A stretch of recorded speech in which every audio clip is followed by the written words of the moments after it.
Hello friends, welcome to our channel. Today we're going to take a look at another horrible case with you. The case of Stacey Mitchell. Stacey Mitchell was born in Dorset, England, into a loving and close-knit family with an older brother and two younger sisters. When she was 10, her family moved from the UK to Australia. Stacey was cheerful and friendly. She always sought to help her family and learn new things. Stacey enjoyed meeting new people and was known for her sociable and sweet nature. As she entered her teenage years, Stacey became friends with two older girls, Jessica and Valerie, through a mutual friend. Jessica was 19 and Valerie was 21. Stacey was drawn to them because they were different from her other friends. Valerie was interested in the vampire subculture and claimed to have been drinking blood since she was 10, starting with her own and later trying someone else's. As Stacey entered her teenage years, she started to argue with her parents more often and lost interest in playing with her younger sisters.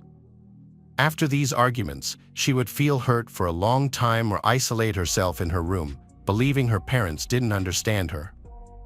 On December 7, 2006, Stacey turned 16 and made the decision to run away from home. When teens run away, police often reassure and calm their parents by explaining that their children are growing up and need time with friends. They often tell parents that their children will eventually return home and that there is no need to panic about their safety.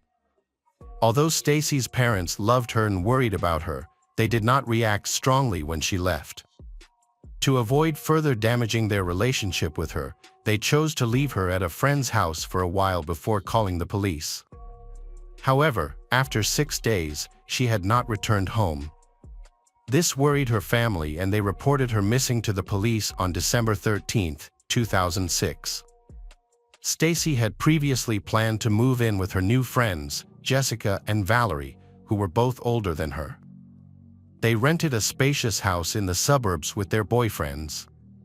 They generously offered her a spare bedroom for only $20 a week. On December 14th, Stacey moved into her friend's house. She appreciated the freedom of living without rules or conflict. Since her friends were older, she felt confident that they could help her if she needed it. Stacey was then officially reported missing for several days, during which time her family continued to search for her and hoped for her safe return. Despite their disagreements, her parents loved her and wanted the best for her. After searching for Stacey, her parents found her and were able to contact her on December 17, 10 days after she left. During their phone call, Stacey informed them of her whereabouts. In an effort to improve their relationship, her parents chose not to force her to come home immediately. They wanted to rebuild trust and avoid making her feel pressured or uncomfortable. After the conversation, Stacey assured her parents that she would be home the next day. It was agreed that she would stay with her friends one more night before going home. Her parents arranged to meet her at the train station. However, when Stacey's parents arrived at the train station the next day, Stacey was not there. They thought that perhaps she had changed her mind about going home or just didn't want to come with them. They waited to make sure Stacey wasn't late, but in the end, they went home, unable to understand what had happened. After Stacey did not show up, her parents provided the police with all the details about where she said she was staying, including the names of the people she was with. Unfortunately, her parents' worst fears came true just a few days later. On December 21st, a body was discovered and confirmed to be Stacey's. Her body was located inside a large rolling plastic trash can behind a house. The truth about Stacey's murder shocked her family and friends. They discovered that her new friends had planned to kill her just one day after she arrived at their home. Stacey's upbeat attitude and belief that, as older friends, Valerie and Jessica would help her. Stacey often walked around the house in her underwear and frequently entered Jessica and Valerie's room, which angered her friends. Stacey's behavior became a problem for them. Another roommate, David, added to the tension by telling Jessica and Valerie that Stacey made negative comments about his friends and judged their actions. In response, Valerie suggested that they should not let anyone interfere in their lives and decided that they needed to find a way to eliminate the problem with Stacey. However, instead of simply asking her to leave, they considered a darker solution, which was to kill her. The friends began discussing their plan to kill Stacey and informed David of their intentions. David said that on December 17th, he found Jessica crushing glass in a stone bowl in the laundry room. When he asked what she was doing, Jessica frankly explained that they intended to mix the glass into Stacey's food. David expressed his concerns, saying that this method would cause Stacey to die a painful and prolonged death. The glass shards could damage her intestines, leading to pain and loud screaming that could alert the neighbors. In response, Jessica suggested that if Stacey screamed too much, they could bury her head in the ground to silence her. David was asked to join in, but he refused. Then they suggested he just stand there and watch. Stacey had spoken with her parents and was set to meet them on December 18th to go home. She informed David, Valerie, and Jessica about her plans, but they seemed unwilling to change their own plans. David expressed that he felt relieved Stacey would be leaving but did not try to persuade his friends to abandon their scheme. Later that evening, Stacey, Valerie, Jessica, and David went to the local bridge. There was a highway nearby, and they amused themselves by throwing bottles at cars and running away when they interfered with traffic. That night, the four of them returned to the house and sat at the kitchen table drinking whiskey. Stacey complained of a headache, so Jessica gave her a pill, claiming it was a painkiller. In reality, it was a sleeping pill meant for insomniacs. Valerie warned David to go into the bedroom and play loud music. After Stacey took the pills, David noticed Valerie playing music and starting to dance. David decided to go into the bedroom, leaving Valerie, Jessica, and Stacey to continue drinking whiskey while he played loud music in his room. Stacey tries to join the girls in the dance, but Valerie tells her to sit down. Suddenly, David heard Jessica scream, followed by a loud noise and Stacey's scream. It turns out that Valerie has hit Stacey on the head with a concrete block. Jessica calls David, who is terrified. Valerie hits Stacey with the concrete block several more times and then calls Jessica. Jessica paced back and forth between David and Valerie, watching from the doorway to see what Valerie was doing to Stacey. She played music in David's room, sometimes lowering it to talk to him and other times raising the volume to drown out Stacey's screams. Stacey called for help, but David did not respond to her pleas. Stacey crawled to his bedroom door and clung to it, but David slammed the door shut. He told Jessica that he couldn't bear to witness the situation anymore and wanted to leave. Jessica then blindfolded David with a black t-shirt and guided him past Stacey and out of the house. She instructed him to keep walking until it was over, promising to call him later. David was aware that a murder was taking place inside, but instead of intervening, he chose to run away. The concrete block that Valerie used to strike Stacey repeatedly broke, but Valerie continued the assault. Eventually, Jessica joined in. She removed her belt and used the chain to strangle their friend. Despite her last efforts to breathe, Stacey was unable to overcome Jessica's grip and soon lost consciousness. Jessica and Valerie, thrilled with their success, embraced and headed to the table where unfinished whiskey awaited to celebrate. 20 minutes later, Jessica checked Stacey's pulse and confirmed she was still alive. The kitchen was a chaotic scene, with blood splattered everywhere, so Valerie grabbed some sponges and a mop to start cleaning. After about 30 minutes, Jessica checked Stacey's pulse again, but this time the girl had died. Around 1:30 a.m., David called to ask if everything was finished. Jessica replied that Stacey was dead, but they needed more time to clean up, so she suggested David walk around for a couple more hours. He agreed and spent the next 2 hours waiting for the go-ahead to return.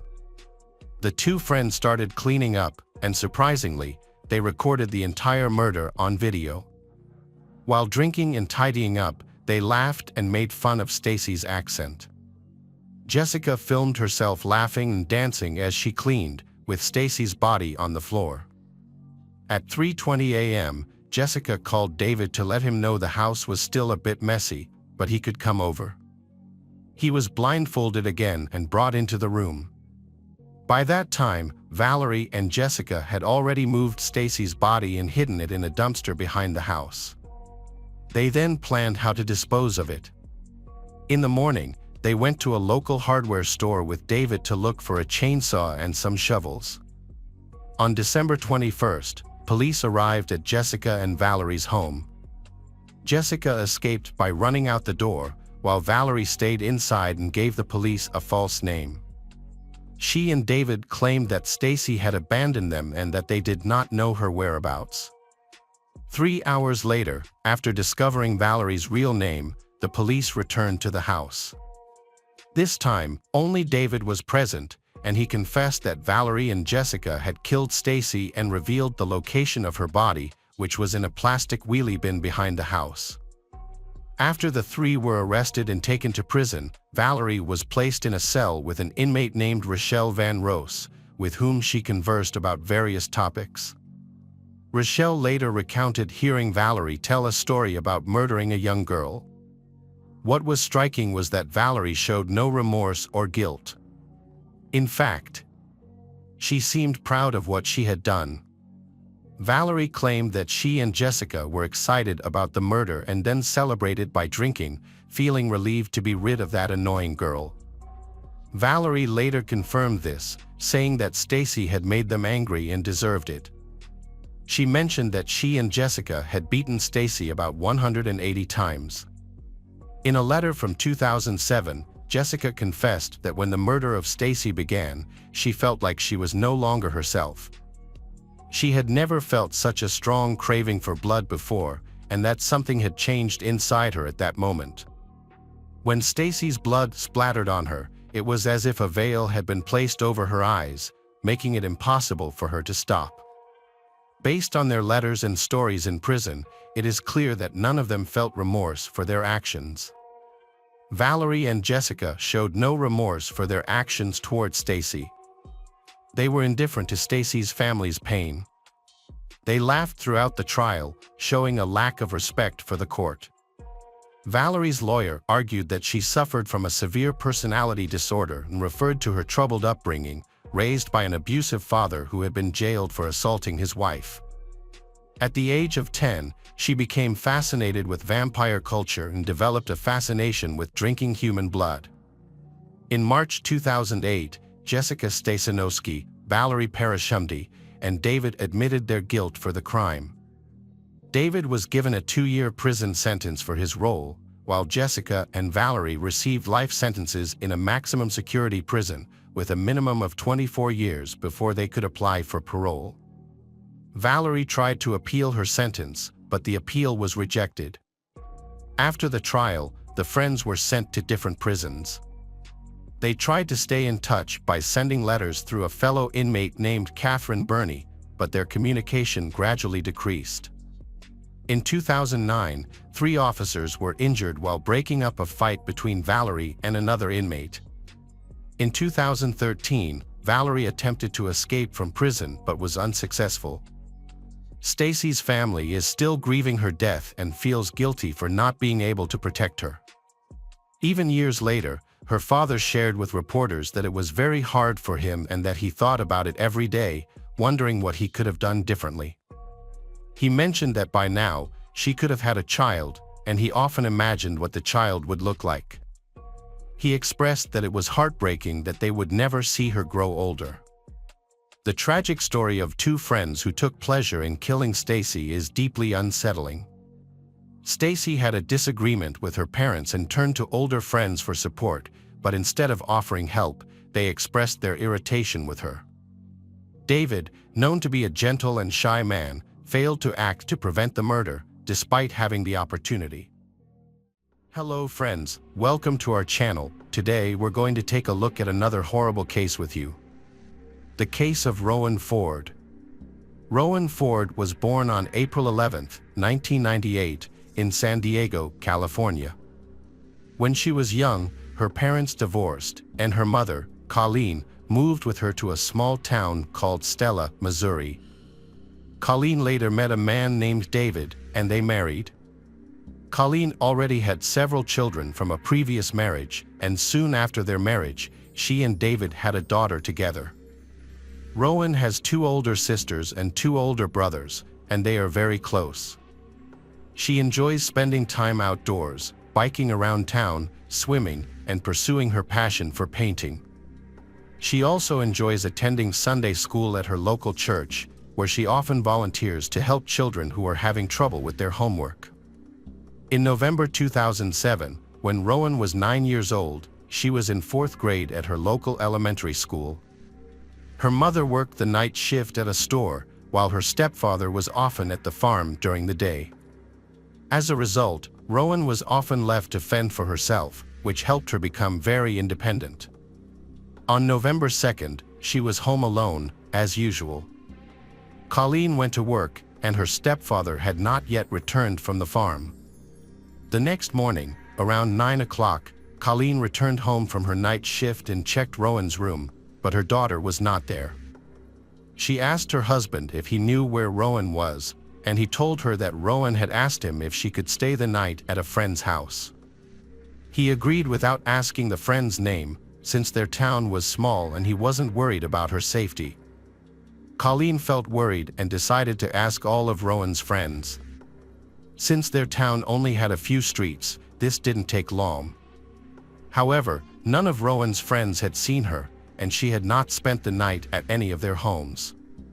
This made her mother even more anxious. Colleen searched all over town but could not find her daughter. She finally returned home and told her husband that Rowan was missing. She asked him to contact the police to report the incident, but he assured her that everything was fine and that Rowan would be home soon. After waiting for a few more hours without seeing Rowan, Colleen decided to call 911 and take matters into her own hands. The local sheriff immediately organized a search operation. He went to Colleen's house to interview David, the last person to see Rowan before she disappeared. David said that he had been working on the farm with his co-worker Christopher that evening when Nathan, a mutual friend of theirs, came to visit. They decided to go to David's house to drink and play pool. They stopped by the store to buy some alcohol before heading to David's house, where they stayed for a few hours. That night, Christopher asked Nathan to drive him to a nearby town to pick up car. They convinced David to join them to continue their party. Before leaving the house, Christopher checked to see if Rowan was asleep in her room and found her already asleep. After David left with his friends, they stopped at a store to buy more alcohol and then went to Christopher's trailer, where they continued drinking for about an hour. David then decided to go home and asked Nathan for a ride. Nathan agreed but chose to take a detour rather than the highway, as he was quite drunk and did not want to get in trouble with the police. Nathan dropped David off and drove home, while David went straight to bed. Shortly after, Rowan woke him up and asked if she could stay the night at a friend's house. Without thinking much of it, he agreed and fell asleep. The police approached the case with suspicion. What puzzled them most was that a 9-year-old girl would decide to go to a friend's house in the middle of the night, especially since her stepfather had not asked about the friend she was visiting. The police chief suspected that David might be hiding something or had something to do with Rowan's disappearance, but there was no evidence to support this suspicion. The police searched the town and the surrounding area until late at night. Locals quickly joined the search because they knew the Rowan family and wanted to help. Stella had a population of only about 150, so news of Rowan's disappearance spread rapidly throughout the area. Locals usually felt safe letting their children play outside, as there was not much going on in such a peaceful place. However, When Rowan disappeared without a trace and the police could not find her throughout the day, the people of Stella became extremely panicked. On the first day of the search, nothing was found. Then, on November 4th, the police went to the neighboring town and spoke to Christopher, who confirmed David's story. However, Christopher added that his friend had not contacted him since that evening, and he had only learned of Rowan's disappearance that same day. The police expanded the search and brought in more volunteers, but they still could not find Rowan or any clues regarding her whereabouts. The next morning, the FBI joined the investigation while local police continued to search for Rowan in the area around town. Detectives focused on the possibility of kidnapping. They strongly doubted the David story, as it seemed very suspicious. The police also checked with all of Rowan's friends and confirmed that she had not visited any of them that night. Investigators interviewed David several times, and his testimony varied in detail, further raising suspicions about his involvement. For example, he provided different times for being away that night and even stated that Rowan may not have asked him before going to visit a friend. FBI agents further discovered that on the night of her missing, David had asked his mother to lend him her car, although he had not initially disclosed this to the police. As a result, the police seized both cars for testing, but experts found no evidence. Detectives continued discussions with Christopher and Nathan, as both were with David that night. Christopher was invited to the police station and told the same story as the day before. He also agreed to take a polygraph test, which showed no signs of deception. A few hours after Christopher left the station and returned to work, he saw Chief Clark's car. Christopher signaled for Chief Clark to stop. Sheriff Clark is the police chief in the town of Witten and has known Christopher for 17 years, since Christopher was a child. Clark was a friend of Christopher's adoptive parents, and Christopher had always respected him. He often turned to him for advice or help in times of trouble. Sheriff Clark contacted Christopher, and they discussed Rowan's disappearance. Clark was aware of the case but was not directly involved, as the search was being handled by the Stella Police Department. During their conversation, Clark suspected that Christopher was withholding information, as Rowan's life was in danger and her fate was still uncertain. Therefore, Clark decided to share these suspicions with the FBI, contacting agents to explain his concerns. Investigators suspect that Christopher may be withholding important information about Rowan's disappearance, which could implicate her stepfather. It is possible that he asked Christopher to lie and alter some details in his account of the events of that night. Christopher now fears that he will be considered an accomplice if he tells the truth. Sheriff Clark informed the FBI agents that he had a good and trusting relationship with Christopher, so he wanted to help convince him to share information. That same day, Christopher went to Colleen's home to ask her about the progress of the search. Simultaneously, the FBI agents also visited Rowan's mother again. When they met with Christopher, they continued to ask him a few questions, and he once again confirmed that the events of that night happened exactly as he had described them. However, this time he also mentioned that he did not rule out the possibility that David was involved in Rowan's disappearance and expressed his desire to help them find the truth, no matter how frightening it might be. He suggested wearing a wiretap and approaching David to try to get him to confess. However, the detectives decided not to use such tactics. Instead, they asked Christopher if he could think of any locations where his friend might have hidden Rowan's body, and he suggested several places. The next day, the police began investigating these locations while continuing to search the area around Stella's house. FBI agents once again brought David in for questioning, but he repeatedly denied any involvement. Detectives also searched David's house in the hope of finding clues, but nothing was discovered. On November 7th, the police asked Christopher to return to the station to obtain his consent to search the safe in David's home. Christopher had been living with David for several months due to not having his own place, and some of his belongings were still there. Christopher gave the police permission to search the safe, his trailer, and his car. He also voluntarily provided a DNA sample and agreed to answer additional questions from the detectives. They began questioning him that evening and again asked him to confirm David's story. This time, however, Christopher suddenly admitted that his friend's story was not entirely true. The investigators began to pressure him to tell them what really happened. This pressure caused Christopher to become agitated.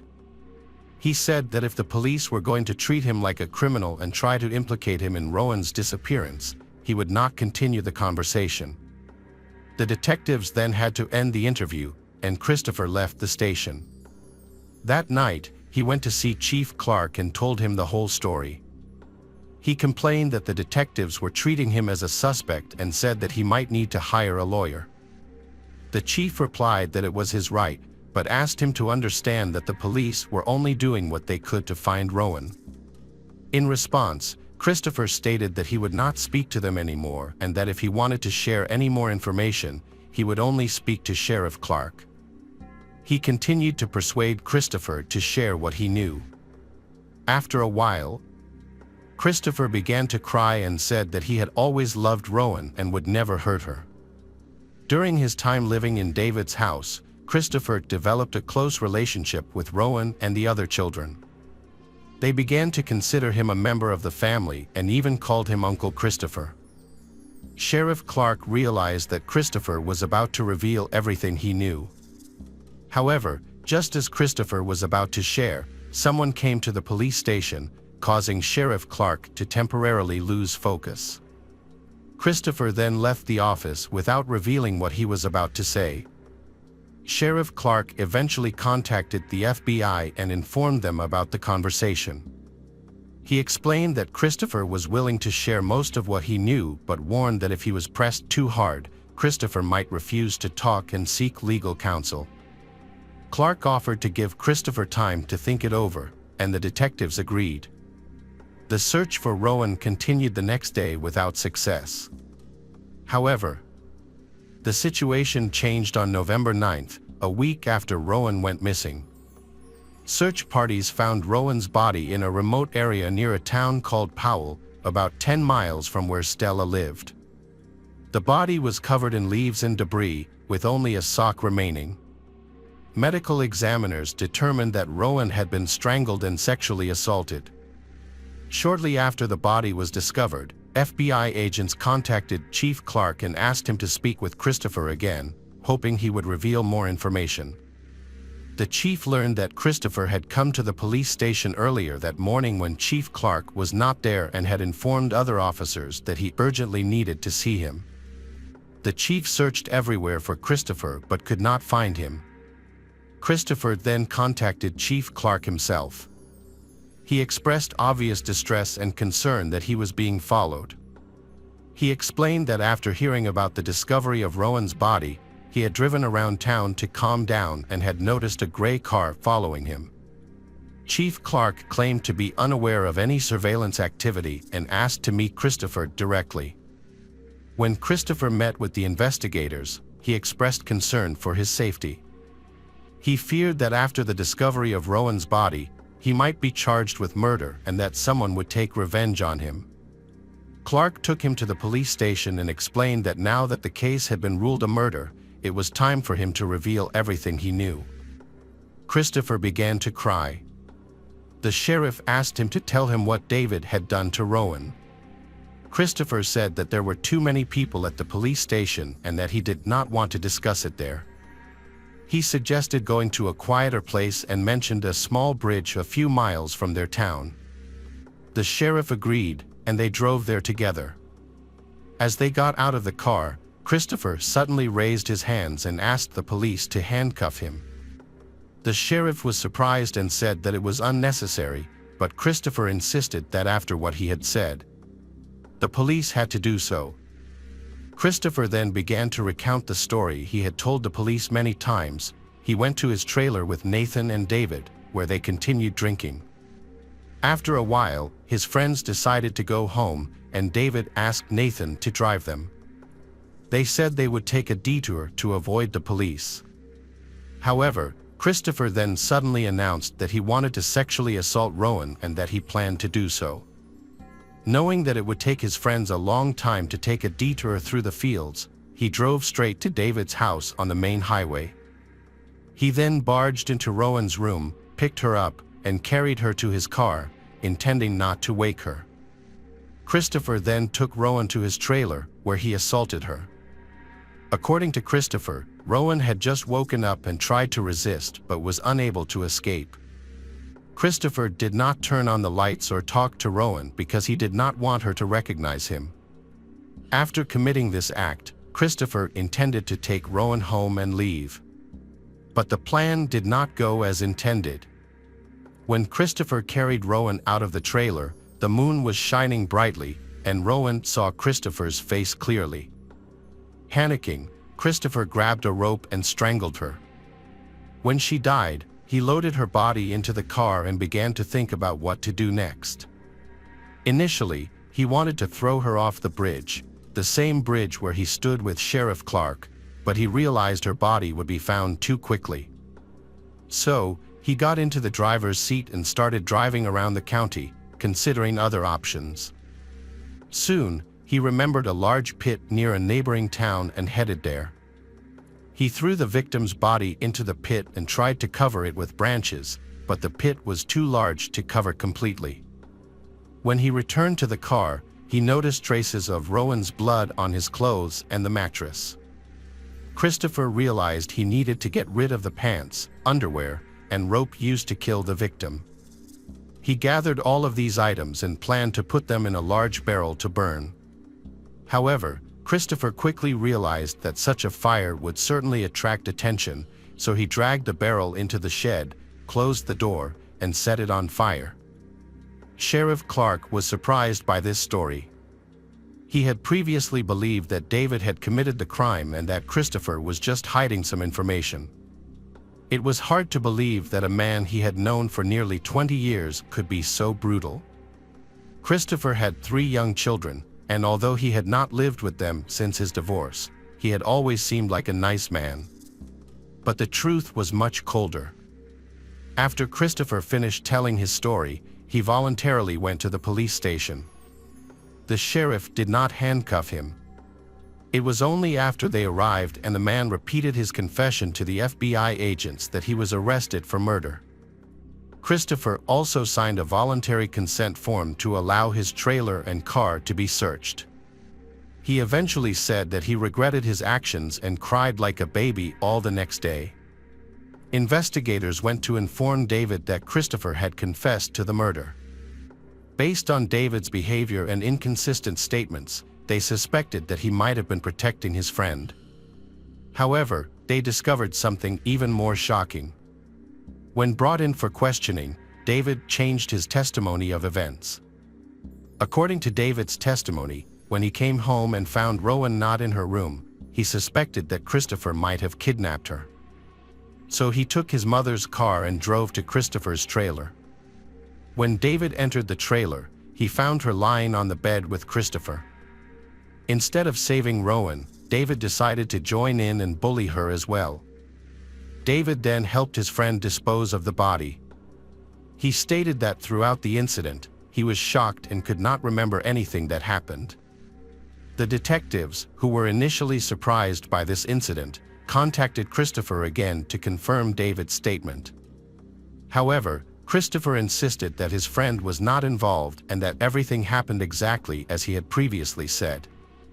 This further confused the detectives, but Christopher's statement was consistent with the facts. A medical expert confirmed that Rowan had been strangled with a thin wire, a detail that only the killer would know. During the search of the trailer, the police found a container of ashes. In addition, they found a hair in the trailer that matched Rowan's. Although investigators were unable to determine who was telling the truth, both men made accusations against one another. As a result, David was also arrested, and both cases went to trial. During the trial, Christopher requested that all of his statements be removed from the record, arguing that he did not know they could be used against him and that the police had violated his rights. However, the judge rejected this request because all of his conversations with investigators had been completely voluntary. Christopher also tried to explain the difficult circumstances of his childhood. He had experienced many family changes since he was young, which had a significant impact on his development. Christopher also saw a specialist who confirmed that he exhibited signs of developmental problems but could not help him avoid punishment. In 2012, 5 years after the murder, he was sentenced to death. He attempted to appeal the conviction but was unsuccessful. For David, the situation was much more complicated. He admitted to attacking and killing Rowan, but his testimony contradicted Christopher's. If the prosecution decided to charge David with murder, Christopher's conviction would likely be overturned, and David could also evade responsibility because there was no solid evidence against him, such as DNA. The prosecution could not afford to make such a risky claim. In fact, they were still uncertain about David's involvement in the case. They did not rule out the possibility that David had committed the crime alongside Christopher, but there was no evidence to support this theory.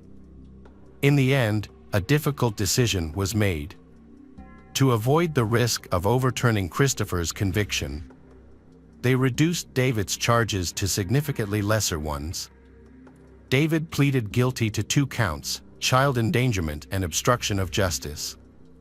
He was sentenced to 11 years in prison, with a minimum of 5 years to serve. Hello, crime enthusiasts, are you ready for another chilling investigation? The case of Jamie Hahn. Jamie Hahn was born on October 25, 1983, in Orangeburg, South Carolina. She was a compassionate person who always put the needs of others first. She was known for her kindness and her ability to make people happy.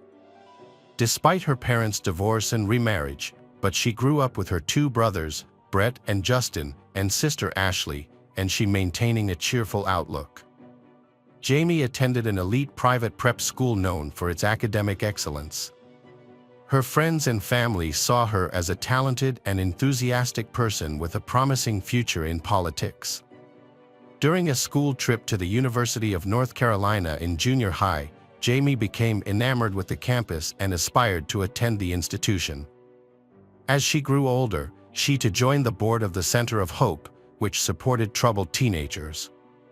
She also became involved in various political campaigns, including Senator John Edwards' 2008 presidential campaign. Jamie emerged as a prominent figure within the North Carolina Democratic Party. During this campaign, she met Nation, and the two developed a strong relationship. Over time, their relationship evolved from a platonic connection to a loved one. After just 4 months of dating, the couple got engaged and eventually married on April 18, 2009.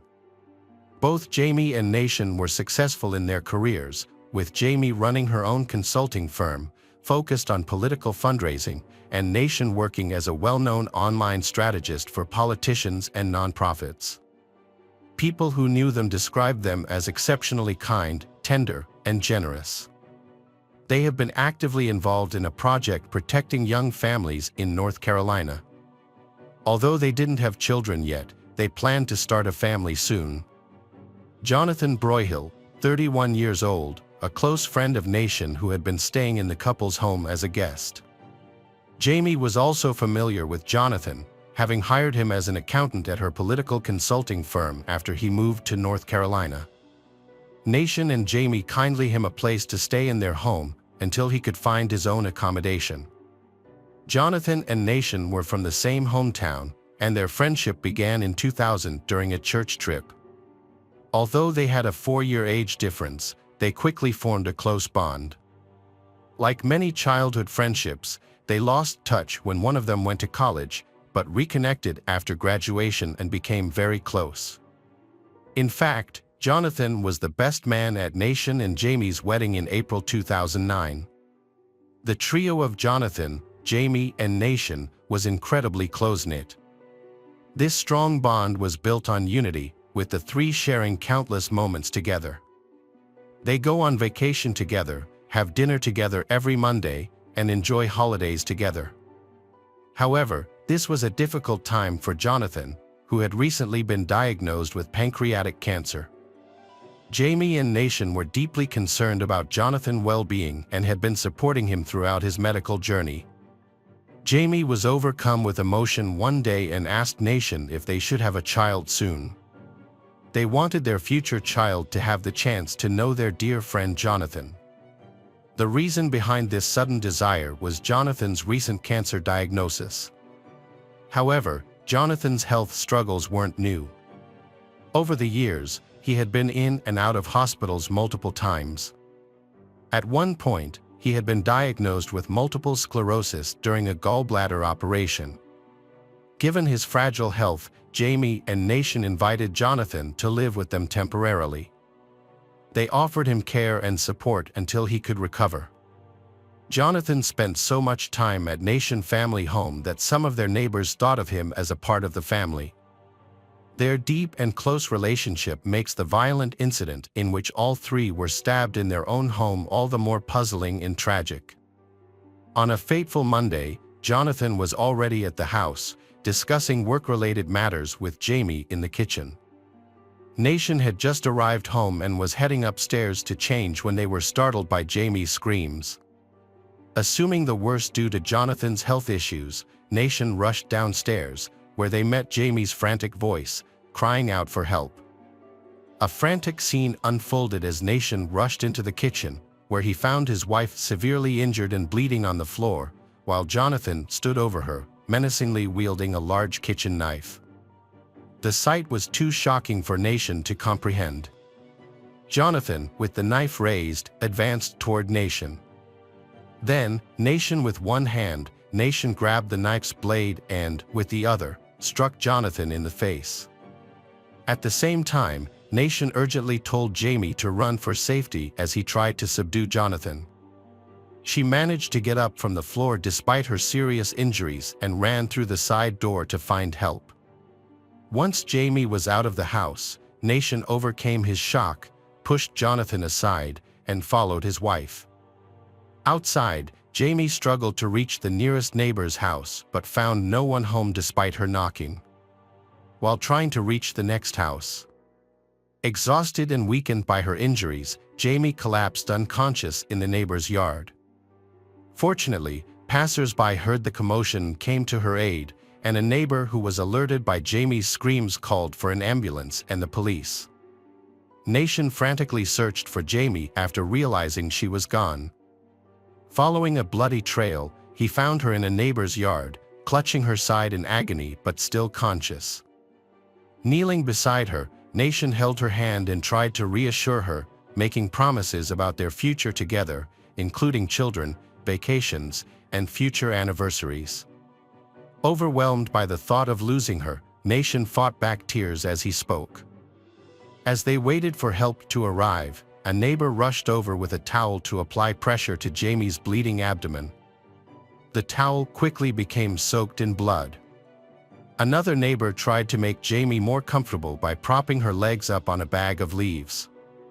The wait for an ambulance felt like an eternity to the onlookers. As minutes passed, Jamie's breathing became labored, a clear sign of her critical condition. The ambulance team arrived and immediately performed first aid to save Jamie's life.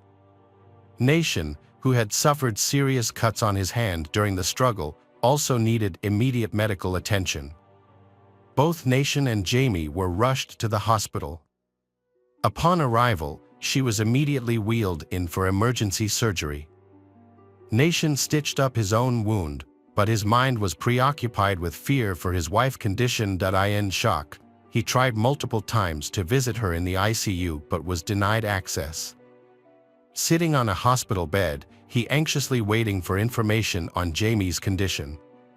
He also was aware of the severity of her injuries, numerous stab wounds, a severed artery, and extensive liver damage. All he could do was hope and pray that she would pull through.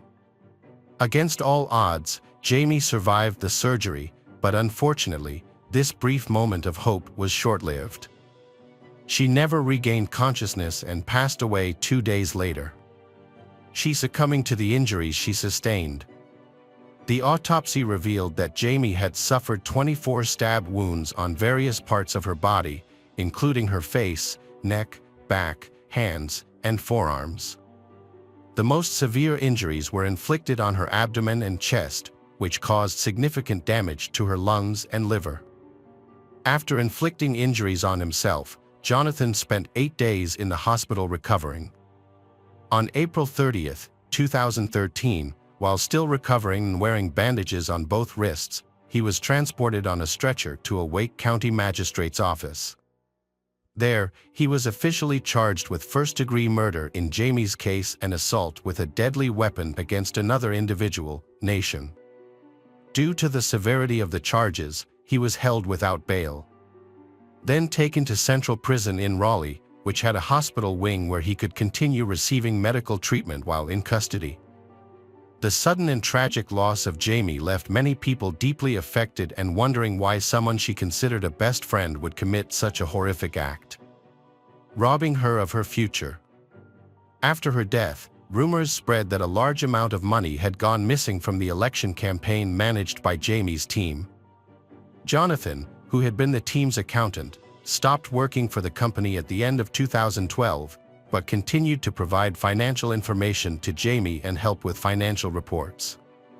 Some people suspected that Jamie had discovered the missing funds, which totaled over $50,000, and confronted Jonathan about this. This confrontation might have triggered his violent outburst. On the day of the incident, April 22, 2013, Jamie had invited Jonathan to their usual Monday dinner to discuss the company's financial issues. Many believe that Jamie might have questioned Jonathan about the missing funds at that time. 6 months after the tragic incident, Jamie's husband, Nation, and her family scattered her ashes near the Pulaski Memorial Baptist Church. This church was a place Jamie had voluntarily dedicated a lot of time and effort to. A week before the tragedy, the irony is that Jamie had asked the church's pastor to pray for Jonathan, who was believed to be battling cancer. Little did Jamie know that their lives would soon be shattered. Nation had to come to terms with the fact that someone he had known since childhood had taken the life of the woman he loved. For Nation, Jamie was everything, his partner, his confidant. After Jamie's passing, the trial of Jonathan Broyhill began on March 4, 2015. The district attorney told the jury that Jonathan, Jamie's financial manager, had misappropriated around $50,000 from her account by writing 39 checks to himself. Jonathan made various excuses to justify his actions, including health problems from multiple sclerosis, memory issues, a gallbladder operation, and pancreatic cancer. According to Nation, Jamie knew about the missing money but chose not to confront Jonathan about it because his health is not good. Instead, she hopes Jonathan will admit his mistake and correct it on his own. However, everything changed when Jamie got a call from a debt collector. The district attorney revealed a shocking truth. A year prior, Jonathan's first hospitalization was a result of an incident at the Jamie residence. Prior to this, Jonathan had never medical treatment, which was confirmed by his health records. He had been deceiving Jamie and Nation about his health, falsely claiming to have had a gallbladder operation, multiple sclerosis, and cancer. In reality, his medical history only showed a mental disorder. Jonathan's internet search history showed he had researched pancreatic cancer and specialists in that field, possibly to make his fabrication more believable. He had also looked up cruises that did not require a passport. Furthermore, Jonathan had booked a one-way trip to Las Vegas for April 23, but canceled it on the 22nd, just 2 hours before attacking Jamie with a knife. Jonathan confessed to the authorities that he had misused campaign funds and fabricated his medical conditions. Although Jonathan said he needed medical attention, but he would secretly leave while Nation waited in the car. Nation did not know that he was deceiving them about his true intentions. Around this time, Jonathan was struggling with depression and suicidal thoughts. He was also experiencing auditory hallucinations, hearing voices that encouraged him to harm others. He had even purchased a knife with the intention of using it to end his life in Vegas. However, when Jamie confronted him about the financial irregularities, Jonathan's emotional state escalated, and he began inflicting injuries on himself. As the situation spiraled out of control, Jamie tried to intervene, but Jonathan's anger and delirium led him to attack her impulsively. He remembered attacking Jamie but had no recollection of chasing Nation. Jonathan's lawyer acknowledged that the evidence against him was overwhelming, making it impossible to dismiss the charges. Instead, they planned to argue for temporary insanity to reduce the sentence. On March 19, 2015, the jury delivered their verdict, finding Jonathan Broyhill guilty of murdering Jamie Hahn and attempting to murder Nation Hahn, both first-degree charges. The judge sentenced Jonathan to life in prison without the possibility of parole. Hello, crime enthusiasts, are you ready for another chilling investigation? The case of Neha Varma.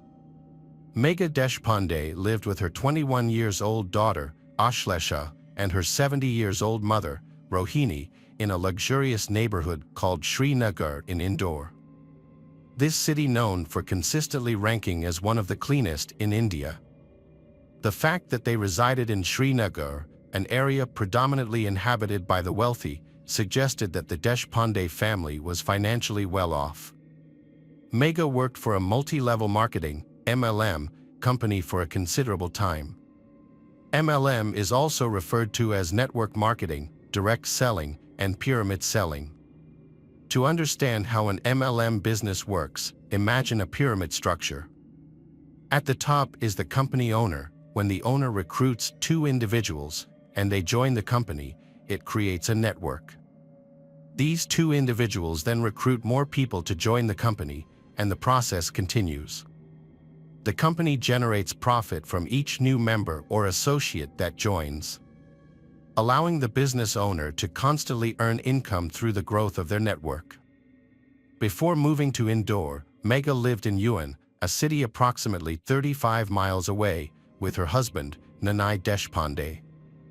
However, due to his job as a bank manager, Nanai remained in Yuan, while Megha relocated to Indore with her daughter and mother a few months ago. Thanks to Nanai's stable job and Megha's successful career in the MLM company, the Megha's family has a stable financial situation and does not have to worry about money. In the neighborhood where Megha lives, people are very united, and it is also very safe with very little crime. Residents have always felt safe, and nothing unusual has ever happened there until June 13, 2011, when that all changed. On that day, no one in Megha's family left the house until noon, and no one heard their voices. A neighbor walked by Megha's house, and then she noticed a very strange thing. Footprints made of bloody stains led around the house, alarming her. She quickly notified the landlord.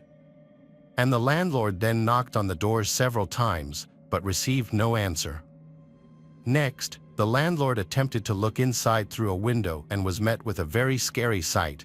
3 women were lying on the floor, their bodies covered in blood. Overcome with fear, he quickly alerted the police. The brutal murder of the Megha family members sent shockwaves through the community. By the time the police arrived at the crime scene, a large crowd had gathered outside their house. Upon entering the house, the police officers were met with a gruesome scene: the bodies of 3 women who had been brutally murdered. The police secured the crime scene and began their investigation. During this process, they found 2 bullet shells inside the house. One of the shells was linked to the gunshot wound that killed Megha, who had been shot in the head. However, despite a thorough search of the house lobby, the police were unable to locate the second bullet. A forensic team was called in to collect evidence from the crime scene. The bodies of the 3 women were then sent for post-mortem examination. As news of the murder spread, the entire city of Indore was left reeling in shock. The post-mortem report later revealed that 21-year-old Ashlesha and her 70-year-old grandmother, Rohini, had died from excessive bleeding caused by multiple stab wounds inflicted on their bodies. This report confirms that Mega was the only one shot to death. However, it raises a crucial question for the police. If 2 bullet shells were found, who was the second shot intended for? Mega's husband, along with the public, also started pressuring the police, demanding that they solve the case quickly so that the criminals are held accountable to the fullest extent of Indian law. This makes it even more urgent for the police to solve this case quickly. To do this, several teams were deployed to investigate. One team analyzed the call detail records of the 3 victims, Mega, Ashlesha, Rohini. Another team re-examined the forensic evidence. Initially, the police have collected a blood sample from the crime scene that didn't belong to Mega, Ashlesha, or Rohini. The police then detained and questioned various suspects from the surrounding area. Based on the evidence collected, the police have recorded this as a robbery and murder case. Further investigation of the phone records revealed that there was a phone number that had called Mega multiple times and she had long conversations with this number. After obtaining detailed information about the number, the police found it was registered to a girl named Neha. They then began tracking her location to gather potential leads in the case. One day, the police located Neha near an ATM in the area. They promptly sent a team to bring her to the police station for questioning. After being informed of the situation of the case, Neha was left astounded. She explained that she initially met Mega at a shopping mall. Then, Neha had bumped into Mega while rushing, causing Mega to drop some items. As Neha apologized and helped Mega gather her belongings, they engaged in conversation and developed a rapport. And Neha even driving Mega to her car, marking the start of their friendship. Neha also discovered that Mega worked for a multi-level marketing, MLM, company. After exchanging phone numbers, they occasionally spoke over the phone. Neha's interest in the MLM business model led her to discuss it with Mega. However, the police found Neha's story suspicious, as her words didn't match her body language. As a result, the police questioned her forcefully and in a confrontational manner. Neha initially tries to hide her dishonesty, but under intense police questioning, she confesses. She then told the police a story that even surprised them. Neha Varma was a 23-year-old beautician who was known for her beauty and cheerful personality. Her father, a van driver, had limited financial resources, making it challenging for Neha to pursue her dreams. During this time, Neha met Rahul, and they developed a close friendship that blossomed into romance. At 24, Rahul was handsome but also struggled financially. Despite their similar financial situations, they deeply loved each other and wanted to get married. They sought opportunities to rapidly build wealth and achieve a comfortable lifestyle, securing their financial future. Neha and Mega met for the first time. Mega, who had a taste for expensive jewelry, was wearing gold ornaments that day. Neha perceived Mega as wealthy due to her jewelry and decided to approach her. Neha started approaching Mega by deliberately bumping into her, start chatting and befriending her. Neha started thinking about robbing Mega after getting to call her through phone calls. Neha then shared her plan with her boyfriend Rahul, telling him that Mega was extremely wealthy, making her an easy target. Rahul liked the idea, as it would solve their financial problems and allow them to live comfortably once they were married. Following this, Rahul started making plans to kill Mega and the 2 other women in her house. He thought that if he could get away with the crime without anyone finding out, no one would be able to file a complaint against them. Rahul finalized his plan but needed a gun to carry it out. Luckily for him, his friend Manoj, who was close to both Rahul and Neha, had a gun. Rahul had been planning to kill Mega and her family, and he was waiting for the perfect moment to execute his plan. That moment arrived on June 13, 2011. On that day, Neha called Mega and expressed interest in joining her multi-level marketing scheme, MLM. Unbeknownst to Mega, this was a ruse orchestrated by Rahul. Neha arrived at Mega's house early in the morning, and Mega asked her to fill out a membership form. However, Neha didn't know what information to fill in the form, so she asked Mega if she could get a friend arrive to help her. Mega agreed, and Neha then called Rahul, as planned. Rahul and his accomplice, Manoj, were waiting for Neha's call, and they immediately went to Mega's house. Once Rahul entered the house, he pulled out a gun and shot Mega at point-blank range, killing her instantly.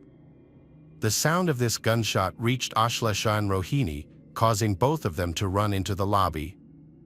Rahul and Manoj initially intimidated Ashlesha and her grandmother Rohini, demanding Ashlesha's ATM card and PIN in exchange for their lives. Ashlesha, hoping to be spared, quickly handed over the card. However, Rahul and Manoj were aware that they had been seen, and this posed a risk to their. To eliminate witnesses, Rahul attempted to shoot Ashlesha but accidentally shot himself in the foot instead. Manoj then took a knife and brutally murdered both Ashlesha and Rohini. After the killings, the three thieves, including Neha, Rahul, Manoj, stole approximately 1 million Indian rupees and valuable jewelry worth up to 500,000 rupees and Ashlesha's ATM card. Rahul, along with Neha and Manoj, had planned to use the ATM card to withdraw cash. However, their plan failed when Neha was arrested by the police. Rahul to file an untrue report at the police station and was arrested, but was later hospitalized due to gunshot wounds. The police matched Rahul's blood sample from the crime scene to one taken from him. It was a match. The police quickly solved the case and arrested the suspects. Following a prolonged and contentious court case, the three defendants, Neha, Rahul, Manoj, were sentenced to death by hanging in December 2013. The district court handed down this severe punishment due to the heinous nature of the crime, in which the defendants killed women from 3 generations of the Mega family. Physical evidence, including blood-stained clothing, knives, and jewelry, was recovered from the defendants by the police. One of the defendants, Neha, is currently serving her sentence in the central jail. Notably, she has been teaching a beauty parlor course to fellow female inmates while incarcerated.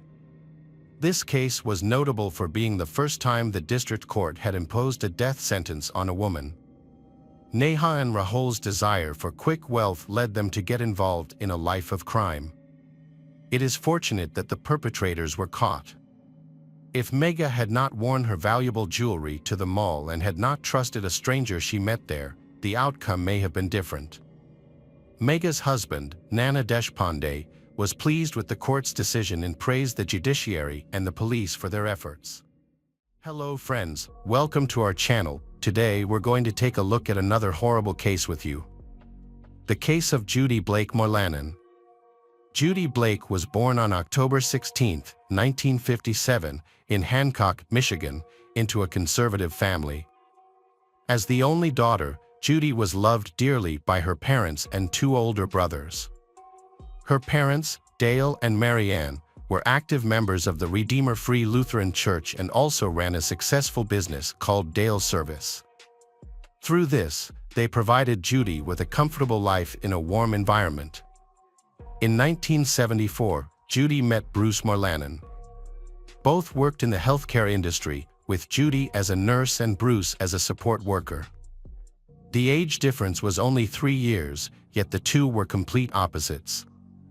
While Judy was shy and gentle, Bruce was outgoing and confident. Judy's family was a little apprehensive about Bruce, but love helped Judy and Bruce convince their families, and they got married in 1978. In the following years, Judy's family tried to accept and make Bruce an integral part of her life. It seemed to work because Bruce got along well with Judy's family. Another happy turning point came in 1989 when Judy gave birth to their daughter, Elise. However, the joy and peace in their family life were short-lived. On November 29, 1992, after Thanksgiving, Judy and Bruce visited Judy's family and brought Elise with them. It was also the last day of hunting season in the Upper Peninsula. Bruce and Judy's brothers went into the nearby woods to hunt deer on Sunday morning, while Judy stayed at home with her mother and Elise. Judy took her Springer Spaniel and her parents' dog, Streak, for a walk in the woods behind the Blake home on Highway 38 in Ontonagon County, Michigan. When Judy's mother, Mary Ann, said goodbye to her daughter, she had no idea it would be the last time she would see her. 2.5 hours passed without Judy, and Mary Ann became worried. Although Judy was familiar with the woods, the possibility of an accident or trouble was concerning, especially since hunting was still ongoing. A neighbor joined Mary Ann in searching for Judy. As it grew dark, the two women had difficulty following Judy's footprints along the trail. After nearly an hour of searching, Mary Ann came across a terrifying sight. On one of the trails in the woods, Mary Ann saw Judy lying motionless. The dogs were still circling the area. When they tried to turn Judy over, they found a terrible wound and bleeding in her chest, indicating that Judy was no longer alive. When Mary Ann discovered Judy's death, she ran home and reported the incident to the local authorities. Investigators soon determined that Judy had died from a gunshot wound. Although the night was getting colder, the police decided to search the woods with flashlights in hand. However, after searching the entire area, they still did not find many clues, including the bullet that killed Judy. However, they did find one important trace, a burn mark on a maple tree. Detective Bob Ball, who was in charge of the case, believed that the burn mark could have been caused by the bullet that killed Judy. He hoped that if the bullet was found, it would shed some light on the case. Forensic tests later confirmed that the burn mark was indeed caused by a bullet. Based on the position of the body in the burn marks, investigators concluded that the bullet struck Judy first, passed through her heart, exited her body through her left side, hit a tree, and eventually landed somewhere in the woods. Initially, the incident was ruled a tragic accident. Investigators believed that a stray bullet from an unknown hunter killed Judy, which was not unusual in the area. However, determining who was responsible for Judy's death was a difficult task, as bullets from high-powered rifles can often travel 3 miles or more. Most of the time, hunters don't realize that their bullets have killed a person. While Judy's body is being taken to the medical examiner's office, the detectives begin interviewing family members. Everyone seems deeply saddened by the tragedy, but an unusual statement from Bruce makes Detective Bob uncomfortable. Bruce criticizes Judy for not being more careful. Bruce becomes a suspect because, in most brutal cases, the person closest to the victim is usually the suspect. However, Detective Bob also knows that Bruce may just be a husband trying to hide his grief. Bruce's brothers claim that Bruce was with them all day, and they are certain that he had nothing to do with Judy's death. They are even unhappy with the police for considering Bruce a suspect. After 2 days, the autopsy report reveals an important detail about the time of death, estimating it at around 3 p.m. When Detective Bob returns to interview Judy's family again with this new information, Bruce's relatives reveal that although Bruce was with them for most of the day, they did not see him at a particular time. Judy's family, however, remains completely convinced of his innocence. They believe the investigation is flawed in accusing a man who is still grieving the loss of his wife. However, they do not know that the detectives have their own reasons for believing that Judy's death was not an accident.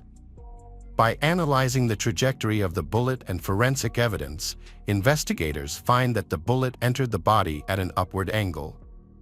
This is a significant finding because if Judy had been shot by a hunter, the bullet would have entered the body at a downward angle. This raises the suspicion that Judy's death was a targeted murder. However, one question remains: was the killer really Bruce? To verify their suspicions, the detectives decide to summon Bruce for a thorough investigation. On December 11, 1992, just 12 days after the investigation began, Bruce is invited to the sheriff's office for a formal interview. After a brief interview with Detective Bob, Bruce recounts in detail where he had been on the day his wife died and provides the names of nearly 30 people who witnessed his presence that day. However, there is a suspicious 30-minute gap in Bruce's itinerary on the day of the incident that he cannot explain. Despite his repeated claims of having nothing to do with his wife's death, this gap causes Detective Bob to begin questioning what Bruce might be hiding. The truth about Bruce's guilt remains unclear, but his behavior raises suspicions. After his wife's death, Bruce does not spend much time on the funeral.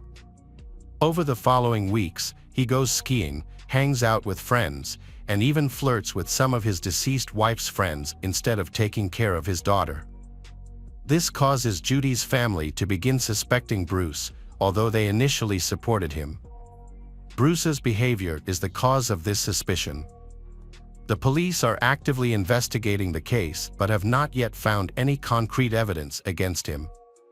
To gain information, Detective Bob asks some of Bruce's friends and colleagues to secretly follow him and report back to the police if they see anything suspicious. This method of surveillance reveals an important detail. One of the people asked to follow Bruce is Gail, a 35-year-old colleague.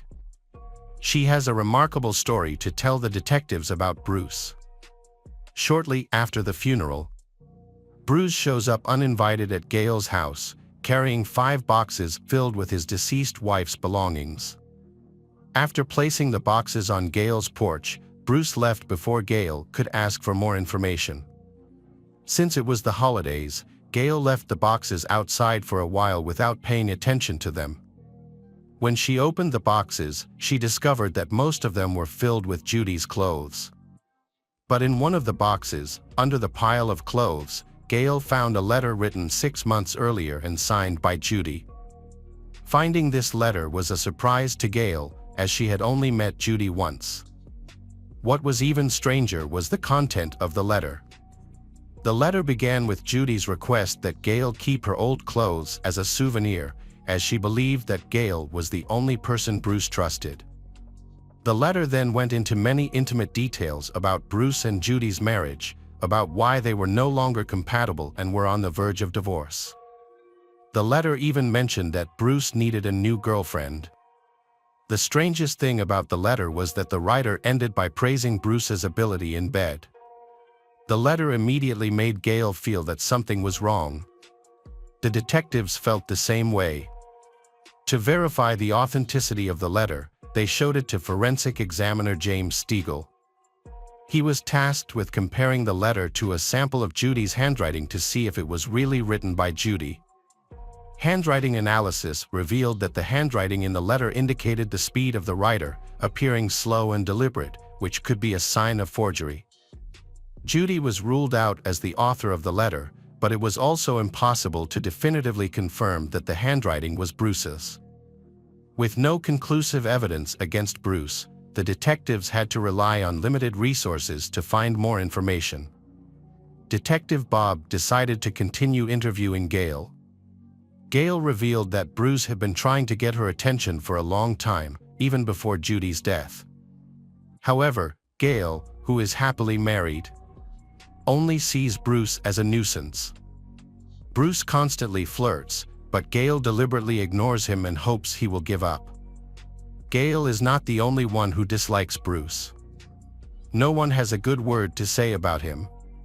At work, he often flirts with other female employees, causing everyone to try to stay away. His colleagues complain that he is difficult to work with. Gail also reveals that after his wife passed away, he bragged about being rich. According to Gail, this was just his attempt to seduce her.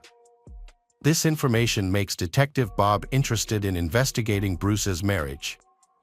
They speculate that Bruce and Judy often quarrel because of Bruce's habit of flirting at work, but it is uncertain whether Judy is aware of Bruce's behavior towards female colleagues at work. However, the detective also discovered that Bruce and Judy's financial problems, caused primarily by Bruce's irresponsibility in overspending, had occurred in the months leading up to Judy's death. Bruce was deeply in debt and the situation had become so serious that he was forced to borrow money from one place to pay off another. Judy had always managed her finances well throughout the marriage with her income, but she eventually began to resent Bruce, especially when she was given the added responsibility of caring for their daughter. The detectives discovered that a few weeks before Judy's death, Bruce had begun taking out multiple insurance policies in Judy's name, some of which had a double payout clause if Judy died in an accident. Detective Bob wondered if Bruce saw this as an opportunity to solve his financial problems and get out of the marriage with Judy. In fact, after Judy's death, Bruce was due to receive $330,000 from her insurance policies. What made investigators shudder was that in 1991, nearly 14 months before Judy's death, she had suffered a horrific accident. An 85-pound chimney block accidentally fell from the roof where Bruce was working, hitting Judy in the head and nearly killing her.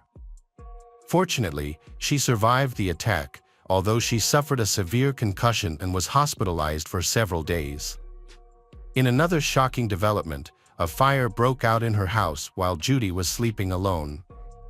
Fortunately, Judy woke up in time, called the fire department, and escaped once again. After these two incidents, Judy was very frightened. Some of Judy's friends told detectives that she had expressed her intention to leave her husband. Although she had a premonition that something was wrong, she stayed for the sake of her daughter. Judy's family was unaware of her feelings. At this point, Detective Bob Ball was almost certain that Bruce had killed his wife and deliberately staged it as a hunting accident, but he lacked physical evidence. He contacted Dan Castle, a metal detector expert who had helped the police many times before. Knowing that the fatal bullet might still be somewhere in the woods, Detective Bob asked Dan Castle to find it. Dan worked with his metal detector every day, but after searching for weeks without finding anything, he had a problem. The snow had covered up all traces of the bullet. Despite the setback, Dan was not ready to give up. He decided to experiment by using a slingshot to recreate the trajectory of the bullet and determine where it might have landed. Luckily, the idea worked. When he searched the area where his marble ricocheted in the snow, he found the bullet about 80 feet from a maple tree. The discovery of the bullet was important, but authorities needed to determine whether it was the bullet that killed Judy or just another bullet fired during hunting season. Ray Kenny, a firearms examiner from the Marquette State Police Crime Lab, was assigned to analyze the bullet. A few days later, he discovered some important details. It was a .30 caliber bullet from a Moss rifle, and it contained wood fibers. Kenny determined that this was the bullet that had hit the tree, but there was more evidence stuck inside. Kenny found a small pink fiber from Judy's shirt and some black fibers from her jacket. Finally, a crucial link was discovered, creating a major breakthrough in the case. Investigators then focused on Bruce's gun collection. They examined all the rifles that could have fired the bullet collected from the scene and identified 4 weapons that could have been involved. Bruce was forced to tell the truth, but he still chose to lie and denied owning any of the rifles. However, his luck ran out when Judy and Bruce's financial records showed a loan document that listed his gun collection as collateral. Detectives also found an asset list that included a gun that Bruce had not declared. It was a rifle with a scope, matching one of the 4 guns that could have fired the bullet. In the end, investigators concluded that the gun was probably the murder weapon. On April 23, 1993, after 5 months of investigation, Bruce agreed to take a polygraph test after many delays and evasions. During the first part of the test, Bruce calmly answered the investigators' questions. However, when the detectives placed Gail's letter in front of him, the interview took a critical turn. For the first time, Bruce changed his story and confessed to killing his wife after months of denial, perhaps because he realized Gail had cooperated with the police or feared that the authorities were finally closing in on him. With tears in his eyes, Bruce revealed that on November 29, 1992, he saw an opportunity to kill his wife. However, he said that the first 2 times he saw Judy from a distance, he aimed but could not shoot. The third time, he closed his eyes, pulled the trigger, and Judy was fatally shot. Bruce explained that his motive for killing Judy was her threat to divorce him, which he did not want to happen. He claimed that Judy was a strict wife both at work and at home, and was not good at cooking. Bruce said that he threw the rifle into a nearby river, but the police could not find it after searching the water. He also pointed out an error in the medical examiner's report. Although the report said Judy was shot on the left side of the chest, Bruce insisted that she was actually shot on the right side and the bullet exited the left side. This detail was crucial to his confession, as only the killer would know this. Bruce was immediately arrested and charged with premeditated murder. Surprisingly, despite his confession, he pleaded not guilty, claiming that the police had coerced him into confessing. Despite the overwhelming evidence against Bruce, prosecutors decided to seek more evidence in preparation for the trial. Investigators reenacted the moving of the chimney, which Bruce had previously said he had accidentally pushed with his foot. However, they discovered that the chimney was too heavy to have been moved accidentally and required a deliberate act to make it fall. With dozens of witnesses and a wealth of evidence, the trial swung in favor of the prosecution. During this time, Bruce barely moved but burst into tears when Gale took the stand to testify. The defense, on the other hand, had no witnesses to testify. Bruce's attorney, Thomas Castleman, said all of their witnesses refused to appear out of fear. He called the investigation a witch hunt and accused the police of improperly obtaining confessions. As expected, the jury did not believe Bruce's story, and on December 15, 1993, they returned a guilty verdict.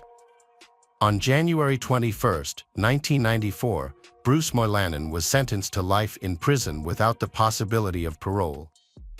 The sentence brought comfort to Judy's family. After the tragedy, Judy's brother and sister-in-law, David and Yvonne Blake, adopted 5-year-old Elise.